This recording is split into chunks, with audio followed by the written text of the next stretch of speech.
Okay, so the recording has started, so I can unplug my post-it reminding me to start the recording. So first of all, it's great to see you all, to have you here on this session. Let me just give you a bit of context, and then I will hand the floor for a short commentary also to Manfredi. So first of all, here in the call, we have myself from Boundaryless, Andrea as well, Andrea Valeri from Boundaryless, one of my co-conspirators in the Growth Guide project. Andrea, do you want to say hello? Hello, everyone. Nice to meet you all. Andrea is our AI expert and all things growth powerhouse.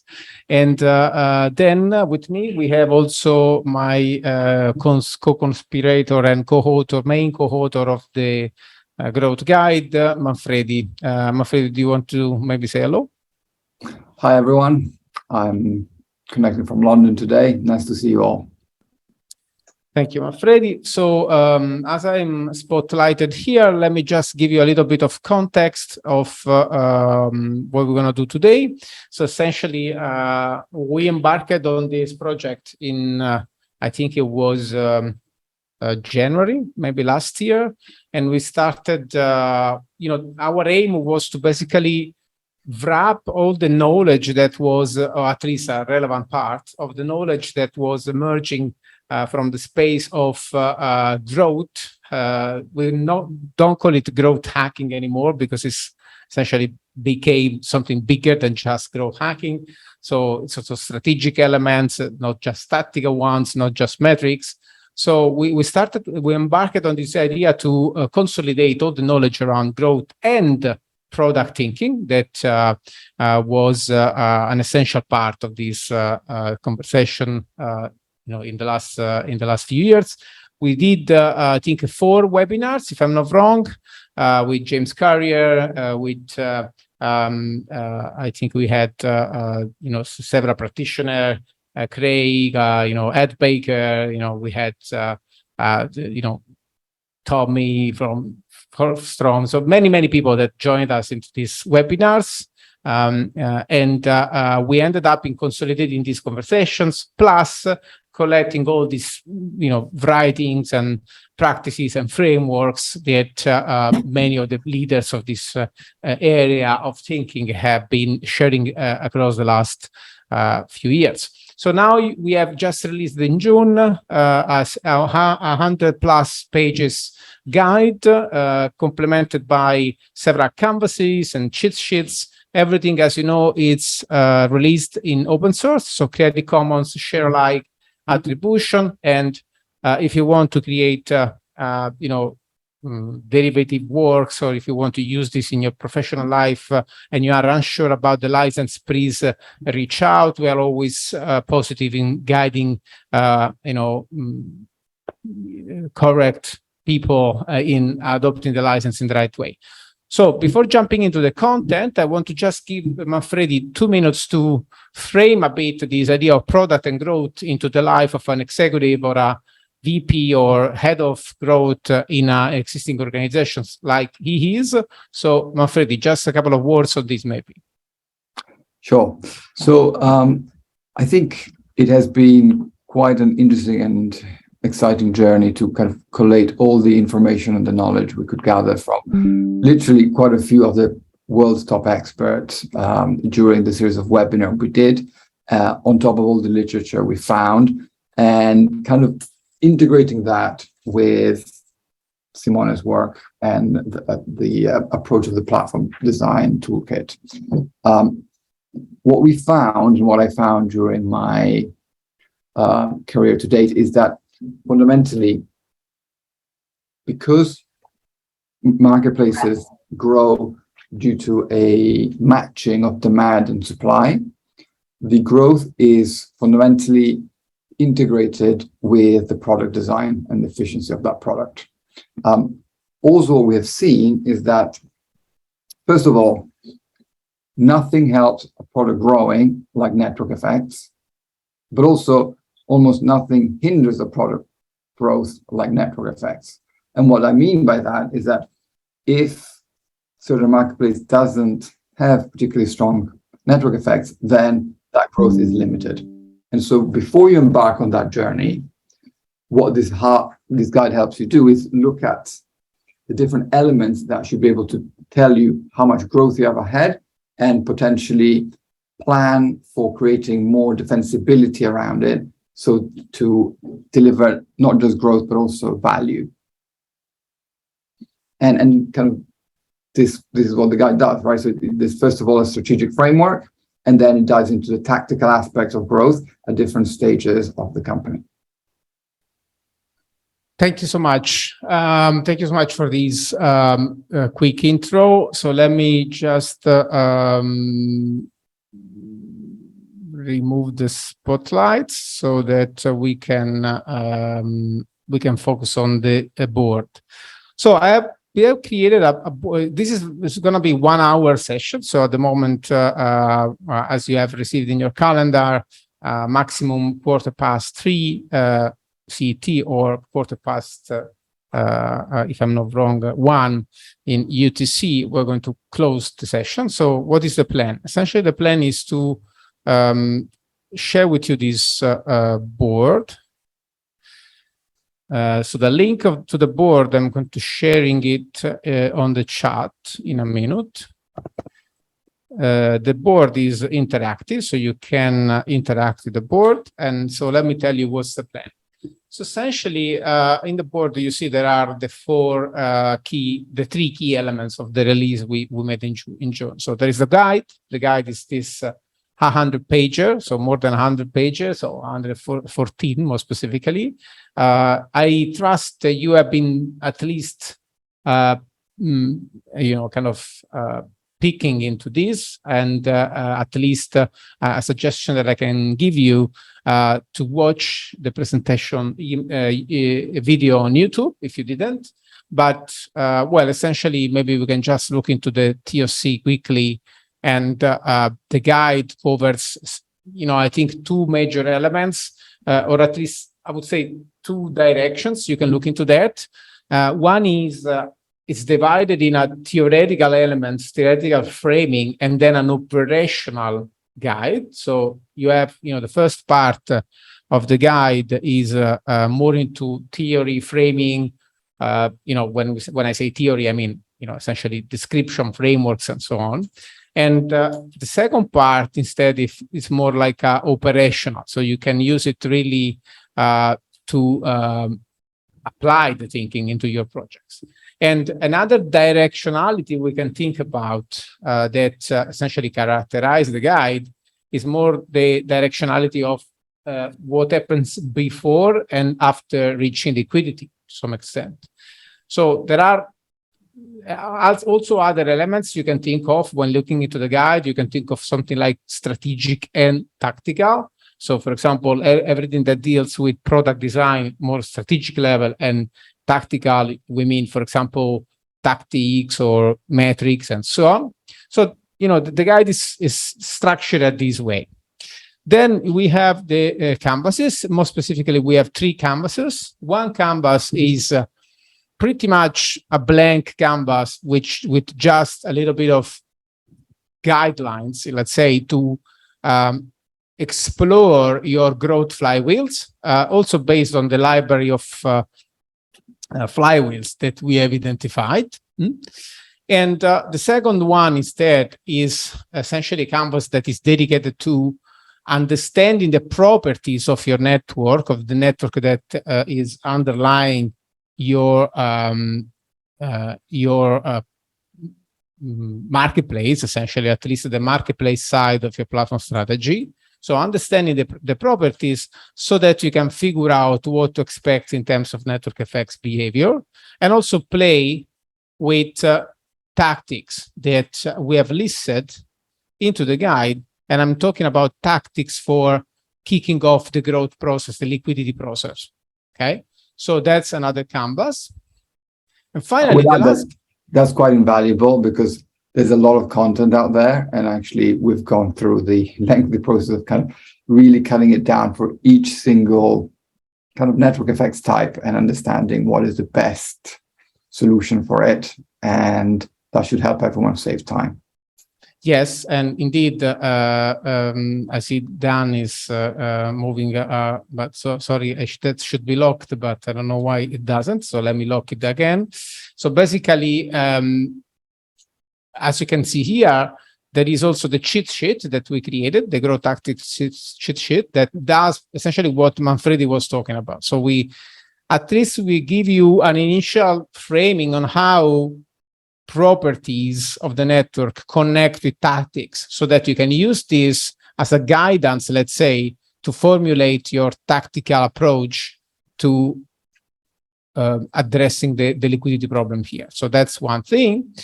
And finally, there is the liquidity strategy canvas that it's essentially focused on helping you address another set of questions that normally you have to address when you approach launching the marketplace side of your platform strategy, which is, first of all, constraining. So understanding how you can reduce the complexity of the marketplace at the start so that you can generate liquidity in an initial space that we call the canonical unit. So, for example, you can think of launching a city by city, or you can think of launching a category by category, and so on. We're going to talk about this maybe if you have questions. And finally, on the other side, we have a set of questions that are important for you to address if the initial value proposition of the platform strategy is engaging supply and demand in the right way.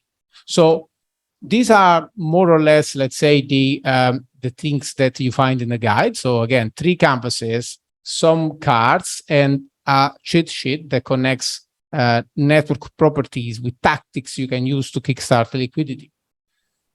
So this is an overview of the content of the guide and the topic of today. So now what are we going to do? I'm going to give you 5 minutes with a timer, essentially, so that you can drop questions on these post-its. When you drop the question, ensure that you do something like that, question text, and then you add your name between brackets, maybe. So we know who was the one that created the question. And please write the question as much as possible clearly, because then we're going to hold a vote. And the most voted questions are going to be the one that we target, we respond first. Very simple. Okay. So if you want to interact, asking questions, you need to be on the board. I'm going to share the board again in the chat so that you can find it. It's an open board, so you don't need any account and so on. You can just jump into the board, and then you can drop the questions in the post-its, and then you can also vote the questions. Okay. So I'm going to give now 5 minutes for you to think about the questions you want to ask. If you don't, for some reason, so if you can't join the Miro board, but just if you are not in the Miro board, drop the questions into the chat, and we will put them into the Miro board. And then we give few minutes for you to vote, to upvote the questions. And then those with most votes will be addressed first. When you create the questions, please bring the post-it on the board. Okay? All clear? Should be fine. So now I'm going to mute myself and give you 5 minutes to drop the questions. I don't know what's happened here. It's a very big post-it. So let me maybe cancel it. Please use these post-its. Ideally, don't create new ones. To add the question on the post-it, you have to double click and then add the question. If you are unfamiliar with Miro, don't worry, drop them into the chat. Okay? So I'm going to start the timer now. And I'm going to mute myself. Please add the questions on the post-its. Post-its are on the right of the board.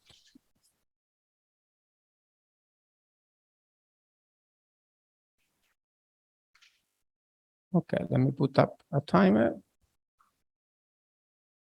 In case we need less time, we can also close it before. But I encourage you to put the questions on the post-its. And don't worry. I mean, it's also questions that are in general on the topic. It's fine. You don't have to ask questions on the board on the guide. Sorry.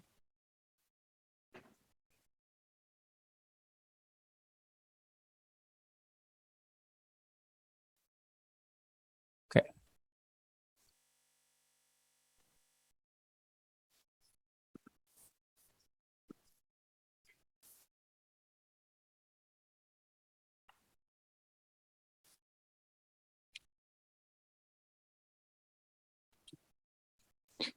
I guess to recap the list of webinars that you can find online, we had the first one with James Courier, who's the founder of NFX, the main VC in the States that focuses on network effects businesses, who's really one of the godfathers of network effects and one of the first people in the world to understand their power. The second one was with people that came from more of a product background. So we had Ed Baker, who used to work for Facebook as head of international expansion, and then was VP of product and growth at Uber. We had Fabio Flores, who's chief product officer at Faceit, who's kind of one of the few Italian unicorns we have, and a product with strong network effects in the esports and gaming sector. And Tommy Forstrom, who's a chief product officer at Teachable, among other companies. And then we had the following one with two fellow practitioners in the growth space. One being Craig Zigerling, who is head of one of the big growth schools in the US, and Yara Paoli, who has been VP of product at Skyscanner and now at Oda, the delivery tech company from the Nordics. Before that, she was also VP of growth at Preply, marketplace for teachers. And then finally, the last session was with Josh Bellinger, who spent many years as a practitioner and then turned VC, always investing in kind of highly defensible network effect businesses. And then on top of that, we have kind of collated and integrated a lot of the content we found online from sources like Reforge and Andrew Chen, including some chapters and kind of hints from his lab. Winters, Dano Meyer, many others. So maybe just let's try to use these 2 minutes more to drop questions. This is an AMA session, so we need your questions. So take a moment to drop one into the board or in the chat. We're going to be happy to do it for you, to bring them into the board for you. If we don't have many questions, we're not going to select. So it's a good moment for you to drop a question with a good chance to have that answered or debated. So you can also drop maybe topics you want to discuss. So I'll give you some time to focus.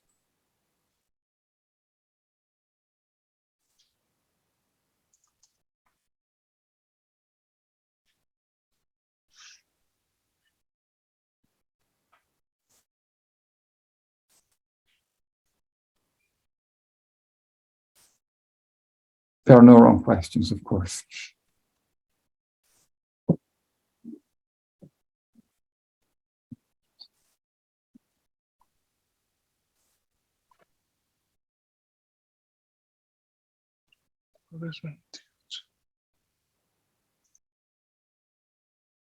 Free to drop the questions on the chat if you don't want to put them into the board.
Okay, time is up. We don't have many questions, so I guess that we're going to start from those and then probably extend to more follow-up questions. So let me just add the ones that are in the chat into the board. And in the meantime, please check if you put a post-it on the board that your name is in it. So, for example, there is a question on Web3 which has no name. So please possibly add that the name to the board. Okay, just 1 minute and we're done. Just a second. David.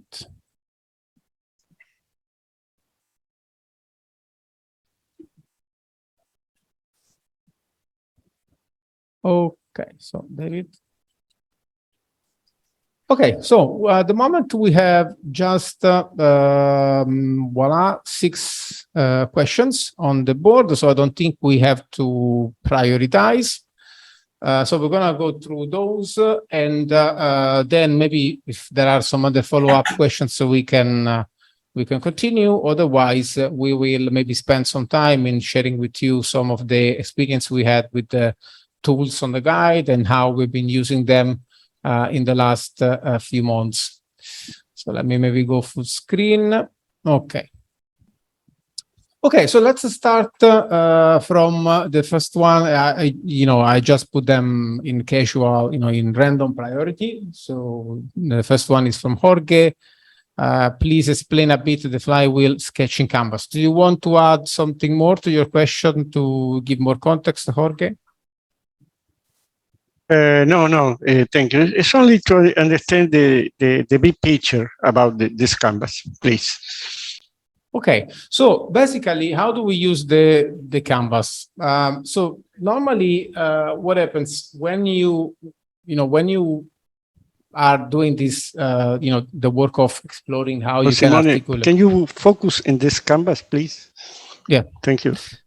Yes, that's what I was doing. When you do work basically on doing the platform exploration work or the platform design work, you normally end up with a description of your product as a mix of things, and basically if you follow our work, that there is for sure, there is essentially always one product side. And if you have read the guide, you know that we have these 3 kind of value proposition. There is always one product side. And on top of this product, normally there is a marketplace element.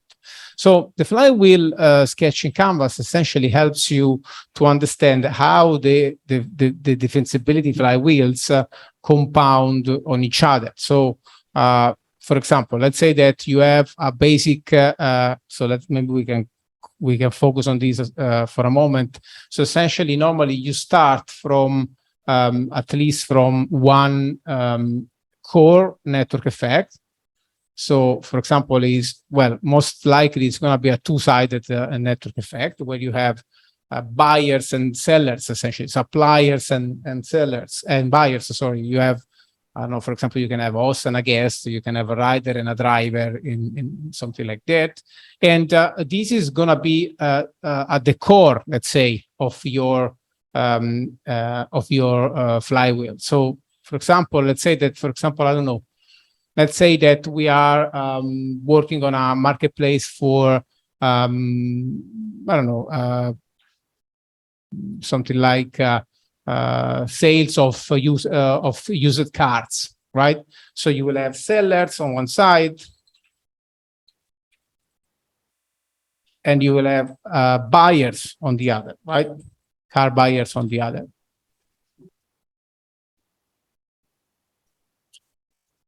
And there is a basic mechanism of reinforcing the network effect, which is, well, maybe if we put it like that, the more sellers on the platform, the more inventory, and the more attractive for buyers these will be. Then the more buyers you have on the platform, then the more sellers you will basically attract, because essentially the value proposition for sellers will become stronger, because they can find more easily someone that can buy their car. And this is very typical. That's what we call indeed the one of the core flywheels, the core network effects. Then what kind of additional effects you have in this inventory here, in this card here? For sure, we have what we call the economies of scale and the brand, the network effects, which are part of the first type of additional network effect, the ones that we call CDF. Actually, I don't remember what CDF stands for, but I think these are core defensibilities, flywheels. So on top of a core network effect, you have two core defensibilities. One is economies of scale and one is brand. So essentially, economies of scale is related to marketplaces where your cost of execution goes down as the number of sellers or buyers grow. That's not not present every time, but most of the marketplaces have it. Maybe, I don't know, Manfredi, if you want to jump in and maybe say, where do you see that working versus where do you see that not working, feel free. And also brand, for example, Amazon is a champion on branding effects. So essentially, the branding network effect is something that is related to associating a better value proposition with a brand, and then people stop searching for alternatives. So if you manage to create this compounding network effect, for example, let's say that you give buyers of used cars such a clear, I would say, signal of the fact that in your platform, they will find for sure the car they are looking for buying or maybe selling. That's also another interesting thing we can think about. So let's say that, for example, we have on our platform a particular capability to sell cars more easily because maybe we have, sorry, if you can mute, if you don't speak, that's great. So, for example, let's say that our marketplace can buy the cars without having found yet a buyer. So, for example, sellers will connect that with a branding effect. So essentially, they will say, I'm going to go there because they will buy my car straight away. I don't have to lose time in looking for alternatives. So you start to develop this branding network effect that essentially will lead to more people using the product. And because the value proposition is associated with your brand network effects, so people won't just search alternatives. So for example, you will see sellers associate marketplace with ease of sale. So the way I see it, the canvas allows you to see which modes come into play, right? So first of all, you quantify the strength of your network effects, and then you also see what are the options you have available to strengthen your defensibility.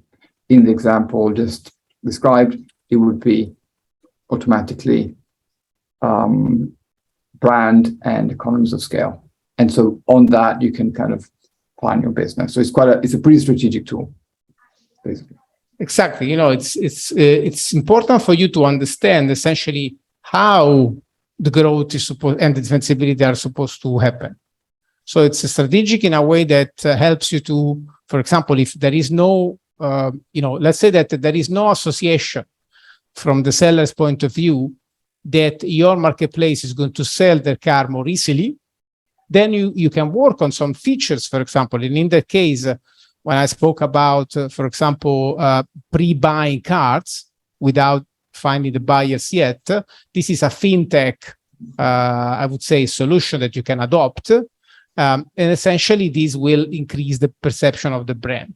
Then on top of this, there are other advantages that compound, more specifically the technical ones, that are the ones that we describe over here. Let me see if I can highlight them. The ones that we describe over here. I don't know what's happening. Well, let me use this one. And these are normally related to another aspect of growth that normally compounds with the basic network effects that are the advantages you can develop with the technology. And so, for example, something like data capture and optimization. For example, if we talk about the marketplace of used cars, you can think of you developing, and you see how it works. So essentially, you develop more users you have on board, more data, you can learn faster and provide a better user experience. So in that case, you should ask yourself, what is the data I can harvest from, for example, from the sellers or from the transactions overall, so that I can develop a better capability. And something that is fairly common in such marketplaces is price suggestions, for example. So the more transaction that happens on the marketplace, the better you can suggest a price point to the seller, and the sale will happen faster. And this will drive more sellers on the board. So, for example, let's say that you have. Simone, I think we might be having a slight technical issue that we are not seeing the canvas on the screen. I think also it's the same for the other who are following. Is that correct? You don't see the canvas? No. Can you see the canvas now? No. Jorge, I'm sorry. So that's the problem then. That's very strange. Yeah, I have another screen for this reason. The big canvas, but not in the share screen here. Okay, let me try again. So I'm sorry about that. So this is going to be. Can you see that? No, it's just a blank screen. Yeah, I can't see anything anymore now.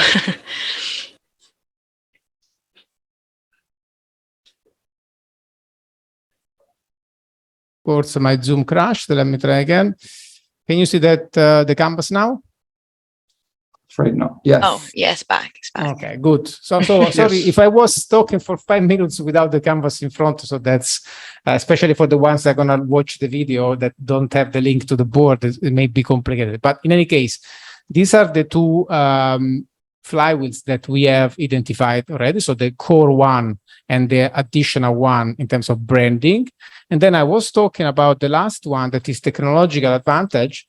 So let's say that you can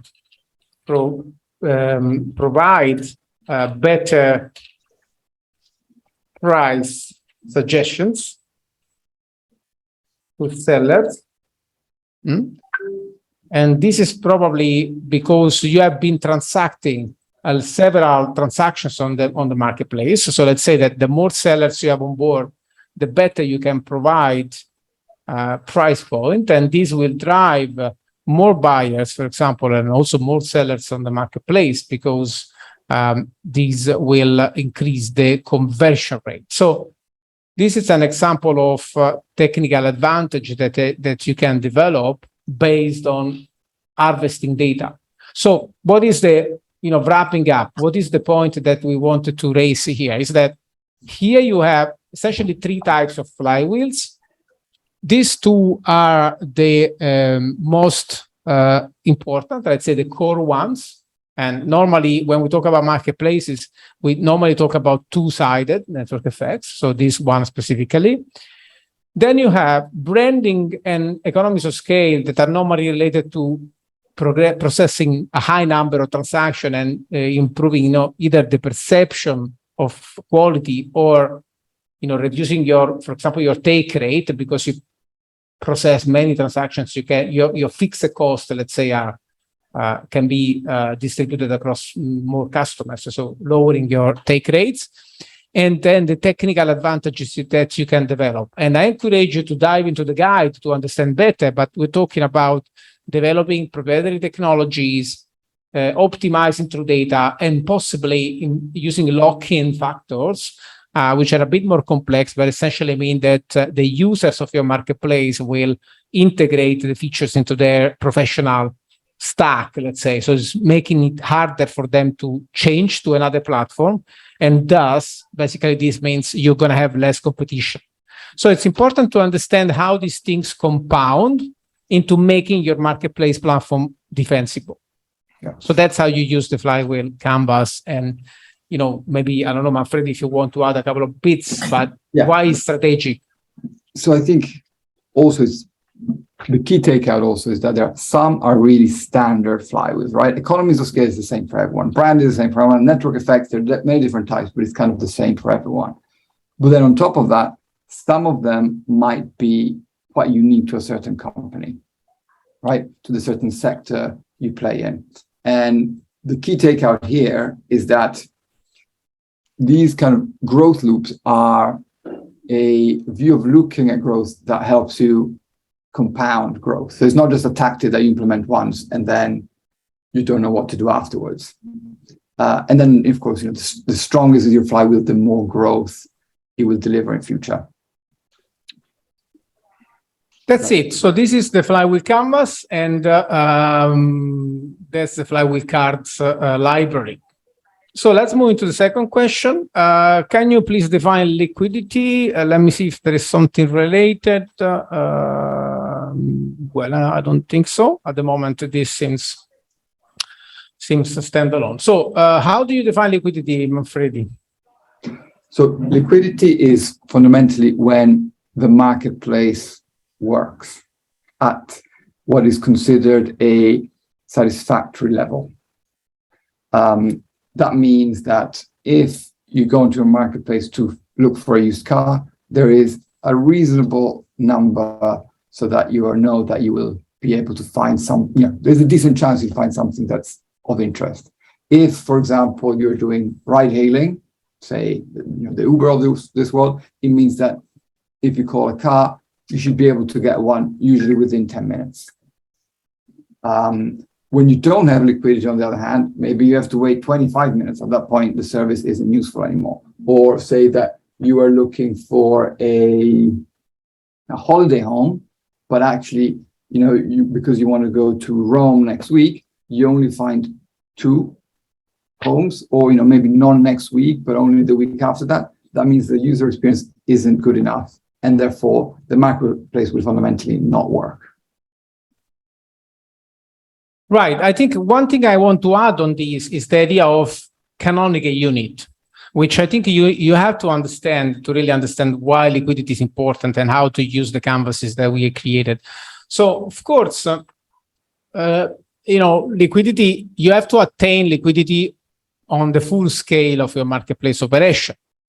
And it's very hard, of course, to obtain this liquidity in a huge market. So let's say that, for example, you want to launch a marketplace for, I don't know, selling, maybe booking tennis courts. Yeah, you want to play tennis courts and so on. So basically, what is the dimension of this? Or let's maybe be a bit more generic, booking sport courts, right? Sport play, I don't know how to say in English, a general Pitches. field. Yeah, pitches. So sport pitches. So you can have football, you can have, you know, basketball, you can have tennis, you can have whatever. So if you want to launch this globally, there you're going to have at least 2 dimensions that you have to keep in mind. One is geography. So I'm not going to play tennis for as much I would like to. I'm not going to play tennis with Manfredi in London because I'm in Frascati in Rome. So I cannot go to London to play tennis. And at the same time, when I'm looking for a tennis court, I'm not going to look for a basketball court. And it's not going to work for me. Okay. So at least here you have 2 categories that you have to keep in mind. One is the geographic category, and this is maybe not even the city layer, but it's the neighborhood layer. And on the other side, you have the sport type, the category of sport type that you want to facilitate. So what is the canonical unit? When one participant in your marketplace will want to use the marketplace, they are most likely going to look for a particular sport in a particular city. So I'm going to look for a tennis court in Rome. So this defines your canonical unit.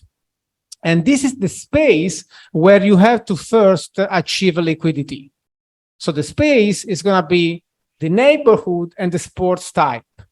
Yeah. This means that as you launch in your marketplace, you can definitely constrain your marketplace ambition, let's say, at the start, either at least for one of these categories. So, for example, you're going to launch in London for every sport, or you maybe launch globally, but for a certain sport type. Yeah. And we have seen that, and the guide covers this very widely, that most of the marketplace is constrained geographically wise. So they normally start from either a city or nation or whatever, or neighborhood. And sometimes they also constrained by categories. So the liquidity canvas here will help you specifically understand what are the categories that define your canonical unit.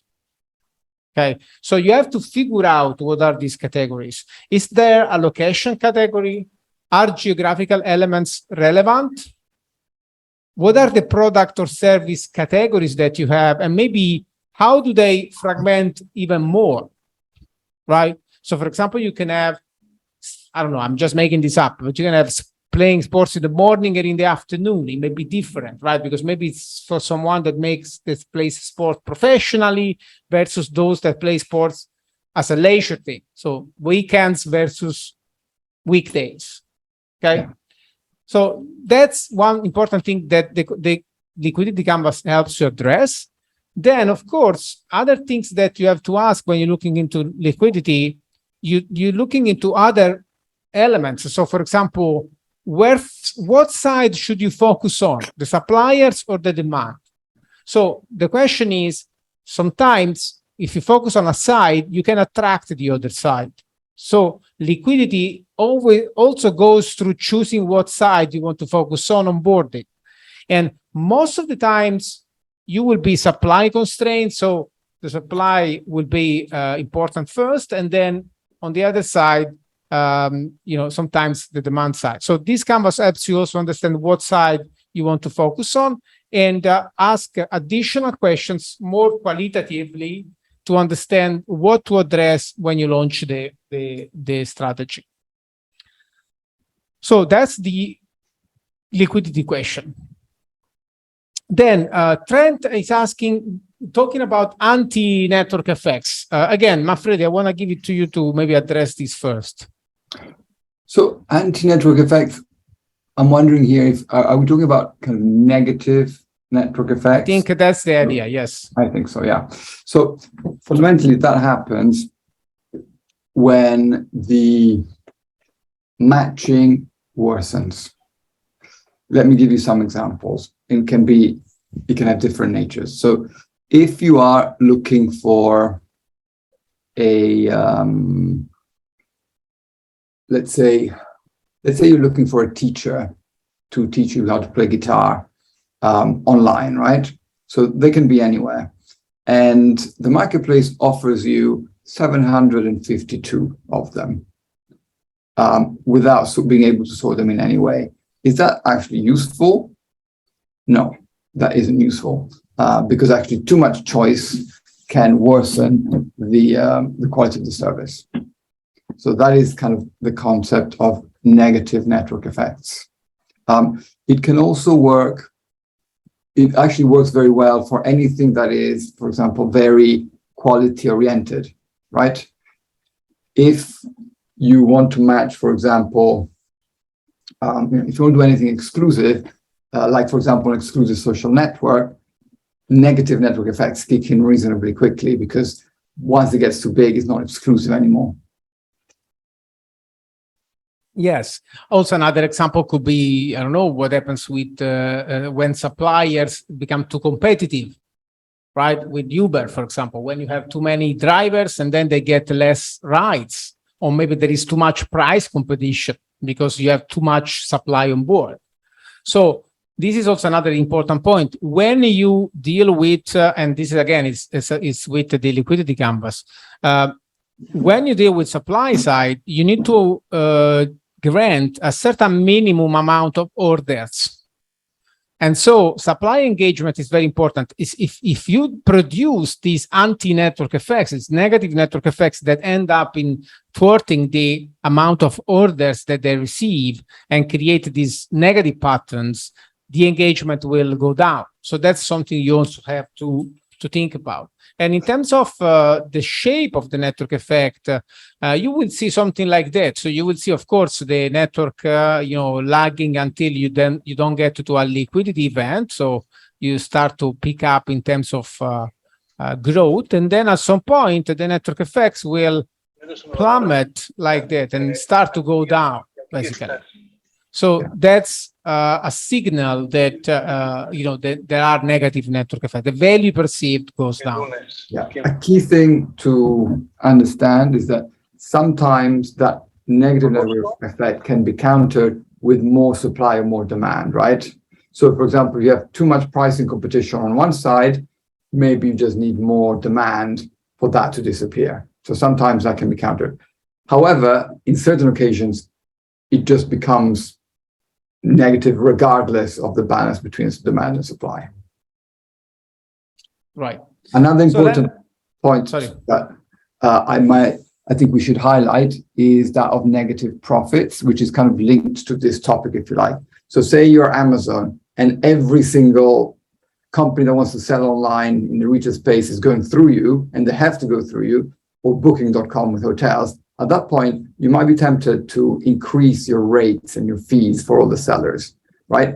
The problem is that if you, and they will be forced to be there, but the problem is that if the fee is too high, then what happens is that all your customers will try all they can not to pay the fee and disintermediate, or find another solution. So that is like a kind of an aspect of network effect business that is negative and must be considered, particularly when things scale. Thank you so much.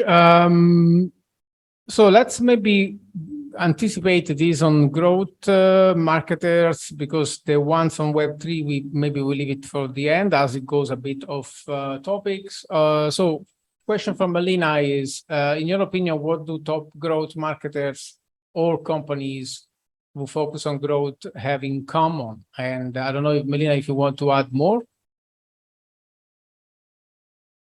No, hello everyone. So I'm new to the growth marketing space, and I just kind of want to, just increase my knowledge and just sort of have more of an understanding. So I've been in recruitment for quite a few years now, but just only recently started specializing in growth marketing. So I just wanted to really when I'm having chats with candidates and clients, just wanted to really kind of be an expert in my field. So just wanted to jump on today, and thanks for having me. And any sort of advice or education would be great. Sure. So I think first of all, we must look at the definitions, and there is kind of what people call growth marketing, which is often synonymous with performance marketing, right? And in order to be good at that, you want to have very good deep knowledge of the platforms like YouTube, Google Ads, Amazon, Facebook, Instagram, TikTok, and the likes, joined with very strong quantitative data skills and creative skills and creative production skills.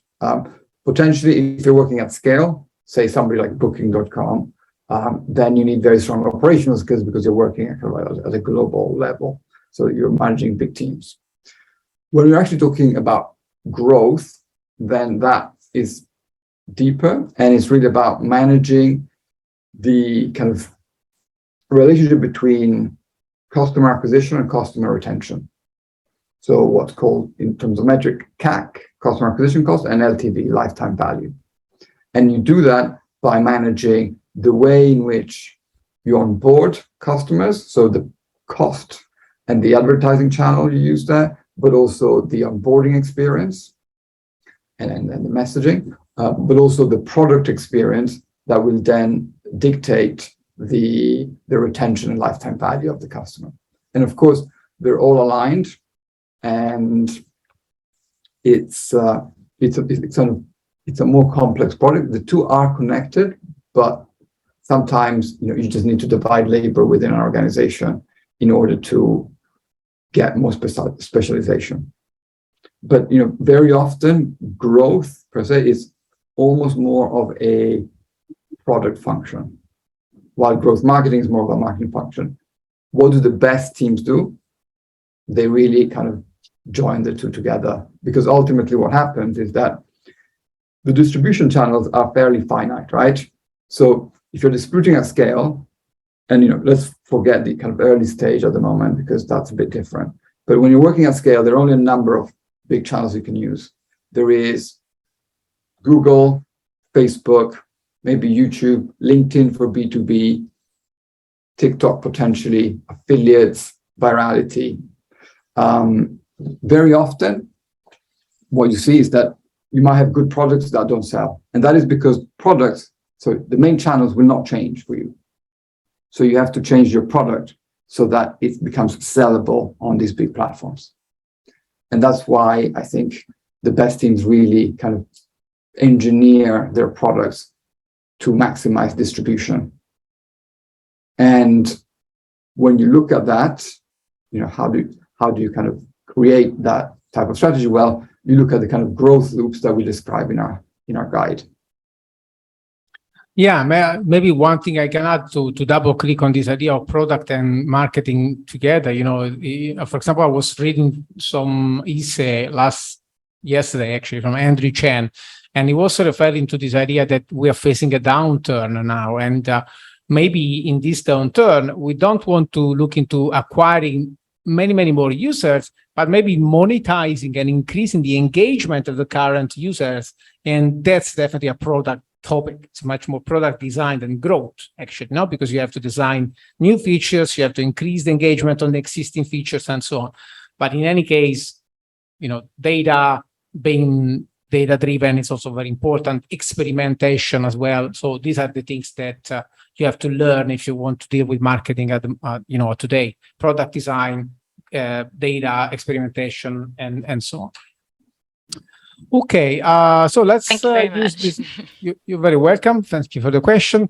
So let me just go back to the screen, the board very quickly. We have 50 minutes more or less, and then we close the session. In what web service providers portals can you recommend to begin a new digital platform? My focus is real estate valuation. So maybe David, you can, if you're still on the chat, yes, I see you're still here. Can you maybe just voice this question to make it a bit more clear for us to answer? Surely. Thank you for taking my question. So it was, I'm a real estate professional that has design background in landscape architecture, and I'm fairly tech savvy, but have interest in mining digital data associated with real estate values in a historical context, and then placing them in a platform whereby you can visually see valuations graphically on a parcel level, and doing this on a very small scale, and then moving to a larger scale as you talk about in a neighborhood context, and then taking it to larger levels. And so it's really just a very basic.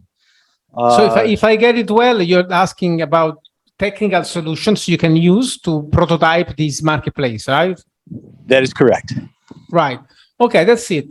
I think maybe we can address this fairly fast. There are a number of alternatives of no-code, low-code alternatives that you can use. So maybe these keywords are keywords you can use to look into solutions, low-code, no-code.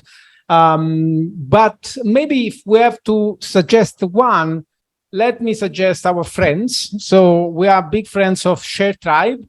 ShareTribe is the best at the moment, I think, the best provider of marketplace, specifically marketplace no-code / low-code alternatives for marketplace building. So that's where you can start from. There are tons of marketplaces that started on ShareTribe's stack, and they are now they've been raising capital. They are now profitable businesses. So look into ShareTribe maybe, or anything low-code, no-code platforms can help. But ShareTribe has this focus on marketplaces that probably it's a good give you a good head start in terms of technology you can use to start your marketplace. Fantastic. If you could just type that in the chat box, that would be helpful. Thank you. Yes, I will do so. Andrea, maybe you can also do that. Then, last question. Please comment on Web3 token economy business that are successfully using network effects to scale sustainably impacts as well as financial returns. Well, Web3 is another hot topic. Today, we are working very hard, both at the content level and at the consulting level. I'm very much, I spent the morning, for example, working on a customer of Boundaryless, doing work in Web3 marketplace in sound and music. You're gonna see that very soon. It's a terrific project. And I was always even debating this topic of network effects and defensibility. Essentially, Web3 brings challenges to the idea of defensibility, right? And network effects and accruing network effects. But I think we still have to understand how this works. Especially one thing I can suggest in terms of reflection is the relationship between the protocol layer and the product layer. So, for example, I mean, if we look into some of the best case studies in marketplaces in Web3, so let me mention Brain Trust. So if you are interested in Brain Trust, you can look into our podcast series. We had twice Brain Trust on the podcast because it's such a crazy project. And Brain Trust, basically describe itself as a Web3 project, but essentially is, let me describe it a bit like a collectively managed Web2 platform that releases Web3 tokens.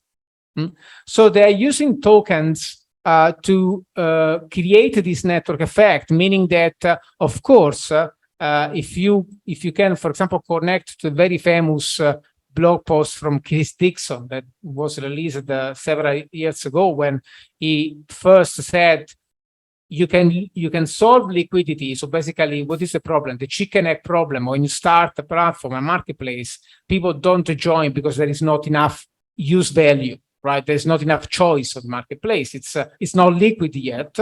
So he proposed years ago, give them financial utility. So give them tokens at the start. So then later on, as the utility use value grows, you will reduce the financial utility. And this financial utility that you give them at the start will attract them and solve the chicken egg problem. So that was the first way that we framed Web3. And essentially, this is a little bit what Brain Trust is doing. It's not really that, but essentially, Brain Trust is giving people tokens so that they stay engaged and create these network effects of people owning the tokens of the platform, participating in the governance, and so on. But one important thing we have to understand, for example, is that Brain Trust has no protocol layer. So there is no there is transparency, but there is no data on the blockchain when it comes to the transactions that happen on the marketplace.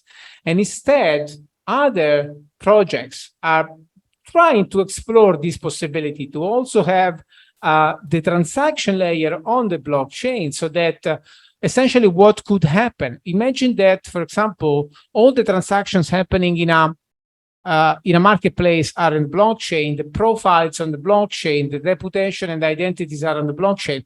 What happens? It happens that you can have someone else come in and create a new user experience using the same data and possibly riding on the same data layer. So you can have different marketplaces exposing the access to the transactions in different ways, but then building in the same data set, basically. And to do this, you need a protocol. And the problem here is that protocols, may be maybe the ones that accrue the network effects, especially if you have protocols that have certain tokens. So imagine that you create this protocol and you give everybody that writes a transaction on the blockchain in this protocol some tokens. So you are actually encouraging people to design in products that use that protocol. Because you say, every time you write in this protocol layer, you will get some tokens. You will get ownership of the protocol. So I suspect that this is the direction we're going. And therefore, the network effects will accrue at the lower layer, at the protocol layer. And what we're gonna see maybe is more competitive landscape in terms of several players giving user experience access to a shared protocol. But what else? I mean, we can also imagine that the UX providers, the user experience providers, the access providers will generate their own tokens and maybe accrue their own network effects on the top layers. So, I mean, the dice is not out yet on Web3. We don't know yet what are the full impacts of these into the stack. But I encourage you to catch up with a couple of blog posts that we wrote recently, and one is really went out 2 days ago. It's called Towards Modularity and Composability Markets, where we talk about this stuff, and more research is going to come up later on this year, the next year. We're working on a framework to integrate Web3 into marketplaces, so keep an eye on these. I see there is a last question from Ayo. Maybe Ayo, you can voice the question because it's not on the board. We are in the closing, so maybe we can address this one and then we close the session. Yeah, apologies to also throw it in at the end. It's not the quickest, or it's not the shortest question. But yeah, a bit about me. I'm UK background. I moved to Berlin a couple of years ago and just founded Gomoto within the Angelo portfolio. So it's a used car marketplace, C2B used car marketplace. So earlier on, my ears were perked up when we were talking about the growth models there. There wasn't stage. Let's clarify. No, all good. I'm sure it wasn't.